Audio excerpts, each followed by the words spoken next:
In the late ninth century, Rome was a city in turmoil. The era was marked by relentless political instability and a rapid turnover of popes of dubious moral character. In fact, between 896 and 904, the papacy changed hands almost yearly. Competing factions of nobles and clergymen vied for influence, often installing and deposing popes to serve their own interests. The papacy had become a pawn in a larger power struggle involving local Roman aristocrats and regional dynasties in Italy. These feuds coincided with the fragmenting of Charlemagne's empire, leaving Italy without a strong central authority, and Rome caught between the ambitions of rival noble houses. This was the backdrop for one of the most bizarre episodes in history, an event that has become known as the Cadaver Synod. In January 897, an ecclesiastical court convened in Rome. What made this synod extraordinary was its defendant, a pope who was already dead. The corpse of Pope Formosus, who had died several months prior, was exhumed and put on trial by his successor, Pope Stephen VI. This grotesque spectacle, set against the violence and chaos of the times, would come to symbolize the low point of medieval papal politics. Before delving into the grisly details of the trial, it's important to understand the key figures involved and the events that led to this macabre moment. Pope Formosus and Pope Stephen stood on opposite sides of a bitter divide in the Church. Formosus was an experienced churchman long before becoming pope. He had been appointed Bishop of Porta Santa Rufina in Italy in 864 and later served as a papal legate to the Empire of Bulgaria for a period. However, he fell out of favor with Pope John VIII and was excommunicated in 876 amid accusations that he aspired to the papacy. Formosus fled Rome, but after a change of popes, he was absolved and restored to his bishopric in 883. By October 891, Formosus's reputation had recovered enough that he was elected pope, succeeding Stephen V. As pope from 891 to 896, Formosus faced a dangerous political landscape. He initially cooperated with the powerful Giudecci dynasty in Italy, even crowning Guy of Spoleto as Holy Roman Emperor, but soon grew wary of the family's ambition. In a daring move, Formosus invited the East Frankish king Arnulf of Carinthia to invade Italy and liberate Rome from Guy of Spoleto. By 896, Arnulf arrived and Formosus crowned him emperor in Rome. The triumph was short-lived. Arnulf fell ill and retreated, and Pope Formosus died on April 4th, 896, leaving Rome in a state of unresolved conflict. Formosus's death set the stage for Stephen VI. After a brief reign of only 15 days by Pope Boniface, Formosus's immediate successor, Stephen became pope in May 896. Stephen was a Roman aristocrat and notably had been appointed Bishop of Anagni by Pope Formosus himself. Stephen's ascent to the papacy was backed by those loyal to the Dukes of Spoleto faction. In fact, Stephen's family had long supported the House of Giudecci, and he himself was a close personal supporter of Lambert of Spoleto. Lambert was the son of the former Emperor Guy of Spoleto, who Arnulf had deposed after being invited to do so by Pope Formosus. Lambert and his mother, Empress Agiltrude, had a score to settle, and they viewed Formosus as a traitor for crowning their rival Arnulf as Holy Roman Emperor. Thus, when Stephen VI took the throne, this faction finally gained the upper hand in Rome. The timeline of events between Formosus's papacy and the Cadaver Synod is a tale of rapid reversals. As mentioned, in early 896, Arnulf entered Rome, and Formosus crowned him Holy Roman Emperor in St. Peter's Basilica, but Arnulf soon fell ill and returned across the Alps. Formosus passed away soon after, and the papal throne passed to Boniface VI, who succumbed to gout after only 2 weeks in office. Thus, within the span of a few months in 896, Rome saw an emperor crowned, an emperor incapacitated, a pope die, another pope come and go, and finally Pope Stephen VI assume power. By late 896, Lambert of Spoleto and his mother Agiltrude entered Rome, reasserting their influence. The city was seething with factional hatred, and the supporters of the deceased Pope Formosus were now at the mercy of the Giudeschi faction. It was in this charged atmosphere that Pope Stephen VI decided to take the extraordinary step of putting his dead predecessor on trial. Stephen VI convened a synod in January 897 to literally unearth the past. Historical sources suggest that Lambert and Agiltrude's presence in Rome was a catalyst. According to one account, Empress Agiltrude was determined to wreak vengeance on Formosus even after death. Pope Stephen had now set the stage for a trial unlike anything before or since in papal history. For the last millennia, numerous people have asked the somewhat bizarre question: why would anyone put a dead pope on trial? The motivations behind the Cadaver Synod were a mix of political revenge, legal pretext, and personal advantage. Officially, Pope Stephen VI charged Formosus with multiple crimes: perjury, violating canon law by transferring bishoprics, and, quote, acceding to the papacy illegally. Church law at the time forbade a bishop from moving from one diocese to another, a practice which is now common and accepted. Controversially, Formosus, as Bishop of Porto Santa Rufina, had become Bishop of Rome, that is to say, the Pope, without first resigning his bishopric. This was a technical violation that provided a convenient legal excuse for the trial. Notably, there was little in the way of support in church law for putting a corpse on trial, though this seemed to be of little concern to the Pope. One must question if contemporaries questioned whether Pope Stephen was committing a sacrilegious act by attempting to pass judgment on someone who is already departed. Unfortunately, the records are silent on this, partly because, as you will see, the Church itself tried to destroy all the records related to this farce in later years. Stephen VI and his allies alleged that because Formosus had abandoned his first bishopric, his election as pope was null, and all his decrees were invalid. Beneath these canonical charges, however, lay a far more bitter political vendetta. The Giudeschi faction, led by Lambert and Agiltrude, seethed with hatred for Formosus. By disgracing Formosus even in death, Lambert's supporters hoped to nullify Formosus's acts, including Arnulf's coronation, and reassert Lambert's legitimacy as rightful emperor. In essence, the Cadaver Synod was intended to be so completely and utterly humiliating that all acts of Formosus were viewed as invalid. Personal motivations between the two popes likely played a significant role as well. Pope Stephen VI himself had something to gain from Formosus's disgrace. Recall that Formosus had made Stephen the Bishop of Anagni. If Formosus's papacy were declared void, then Stephen could claim that his own appointment as bishop and subsequent transfer to the papacy was illegitimate through no fault of his own. In other words, Stephen put Formosus on trial to purge any taint of irregularity from his own record. It was a cynical but shrewd rationale. By condemning the hand that had fed him, Stephen absolved himself. Religious or moral considerations weren't front and center in this medieval legal drama.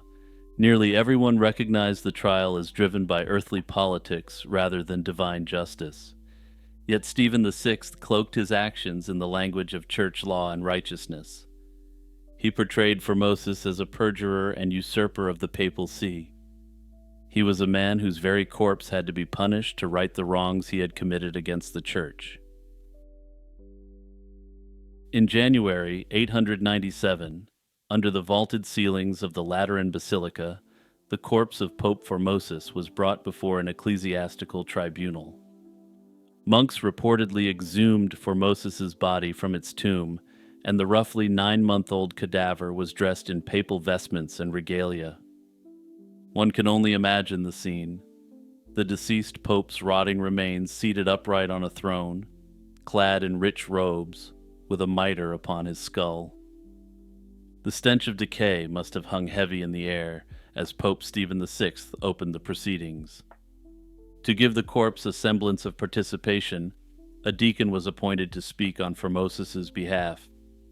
This deacon stood by the cadaver, answering the charges on behalf of the lifeless pope, who of course could not speak for himself. In essence, he was role-playing a straw man of a version of Formosus, who readily admitted how evil and corrupt his actions were, and how he should be severely punished. According to contemporaries, Stephen raged at the corpse with startling ferocity.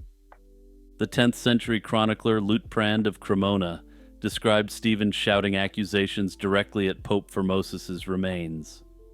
All of Formosus's old alleged crimes were laid out once more, and the very accusations Pope John VIII had leveled against him years before were revived in full. The charge that most concerned the synod was that Formosus, as Bishop of Porto, had violated canon law by assuming the papacy. This, in Stephen's view, made every act of Formosus as pope illegitimate. Unsurprisingly, the Cadaver Synod pronounced Pope Formosus guilty on all counts. What followed was a sentence as shocking as the trial itself. In a ritual degradation, Stephen VI ordered the corpse stripped of its papal garments in front of the assembly. He then personally hacked off the 3 skeletal fingers Formosus had used for giving blessings and consecrations, a final symbolic defilement of the dead pope's holy authority. The synod declared all of Formosus's decrees and ordinations null and void, effectively erasing his pontificate from history. As if that weren't enough, Pope Stephen then condemned the corpse of Pope Formosus to be disposed of unceremoniously. Some sources say the body was initially buried in a pauper's graveyard for foreigners in another act of ritual humiliation. But Stephen continued to stew over the dead pope, and needed to humiliate the man even further. A few days later, he had Formosus's corpse dug up yet again, dragged through the streets of Rome, and tossed into the Tiber River like trash. The image of priests hauling a dead pope to the river and heaving it into the water is just one more gruesome chapter in this trial, but it wouldn't be the final one. The macabre spectacle of the Cadaver Synod didn't sit well with the people of Rome. Indeed, the trial's immediate aftermath was as dramatic as the event itself. The Roman public was scandalized at the sight of a former pope's corpse abused and discarded. Many citizens of Rome actively disliked or even hated Formosus for calling Arnulf into their city, but the condemnation for the Cadaver Synod came from all sides. Rumors began to spread that the river had rejected Formosus's body, and according to one tale, the corpse washed up downstream and was miraculously found intact by a monk. Whispers of miracles performed by Formosus's remains circulated among the faithful. The people of Rome turned against Pope Stephen, disgusted by his desecration of a predecessor and fearful of divine punishment for such blasphemy. What was coming next is yet another stain left on the history of the papacy by the disturbing actions of this deranged pope. Within a few months of the trial, in the summer of 897, anger boiled over into open revolt. An insurrection in Rome deposed Stephen, and the once powerful pope was stripped of his papal insignia and thrown into prison. The exact details of what happened next are murky, but by July or August 897, Pope Stephen was strangled to death in his cell. The orchestrator of the Cadaver Synod was now gone, eliminated by the very instability that had put him in power. Incredibly, this was not the final twist of the saga. The Church quickly moved to correct what many saw as a travesty of justice. Stephen's immediate successor as Pope was Pope Theodore II, who reigned only 20 days in December 897. In that short time, Theodore II convened a council that annulled the Cadaver Synod's verdict. He rehabilitated Pope Formosus, declaring all of Formosus's acts and ordinations valid once more. According to records, Theodore also recovered Formosus's body from the monk who rescued it and reburied it with honor in St. Peter's Basilica, dressed again in pontifical vestments. This was a direct repudiation of Stephen's deeds and an attempt to restore dignity to the papacy. The next year, Pope John IX reaffirmed this course.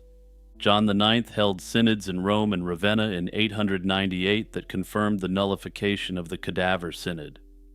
These councils went further, and they ordered most official records of the Cadaver Synod destroyed. Stephen's extreme actions were formally condemned, and it was decreed at that time that no future trial should ever be held against a corpse. The Church desperately wanted to ensure that such an embarrassment wouldn't happen again. The nightmare seemed to have been put to rest, and Formosus's legacy was rehabilitated, at least for the time being. However, the story still wasn't over. The factional conflict that had triggered the Cadaver Synod continued to smolder. In 904, Pope Sergius III, a one-time ally of Stephen VI and reportedly a participant in the Cadaver Synod as a bishop, seized the papal throne. Sergius proved to be as vindictive as his predecessors. He convened yet another synod which reversed the reversals, reaffirming the validity of the Cadaver Synod's condemnation of Formosus. This was essentially a revival of Stephen VI's policy, 12 years after Formosus's corpse had been thrown in the Tiber. The seesaw battle over Formosus's memory thus dragged on into the new century, illustrating how deeply the feud had scarred the Church. Sergius's papacy ushered in another infamous chapter of papal history, but that lies beyond our focus, and may be the subject for a future video. Trust me, it's wild. Let's come back to Pope Stephen one more time, since there's still a very important open question debated by historians. Most historians agree that Pope Stephen was slain because of his grotesque treatment of Formosus. However, the question of who actually ordered him eliminated remains very much open for interpretation, and there are essentially two major candidates.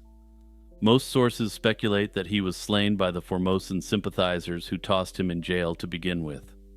However, there's an alternative explanation that has gained some traction and hints at something larger. As you'll recall, Lambert and Agiltrude from the House of Gudeshi had pressured Stephen to attack Formosus for his acts against Emperor Guy. They may have found him politically useless after the scandal and allowed or encouraged the mob to finish him off. Stephen, under this theory, was potentially a loose end who could implicate them in the Cadaver Synod. In essence, Stephen was used as a tool of humiliation against a political rival, but then immediately eliminated upon outliving his usefulness. If this theory is accepted, Stephen, who thought he was in control and at the height of his power at the Cadaver Synod, was just a pawn in a game where he thought he was king. Direct proof for this is lacking, but Lambert's troops controlled Rome at the time, and presumably had the ability to, at the very least, guard the Pope. Hey everyone, it's Jimmy here, just reminding you to check out my other channels for unsolved mysteries and true crime content. Also be sure to take a moment to like, subscribe, and share this video with the history fans in your life.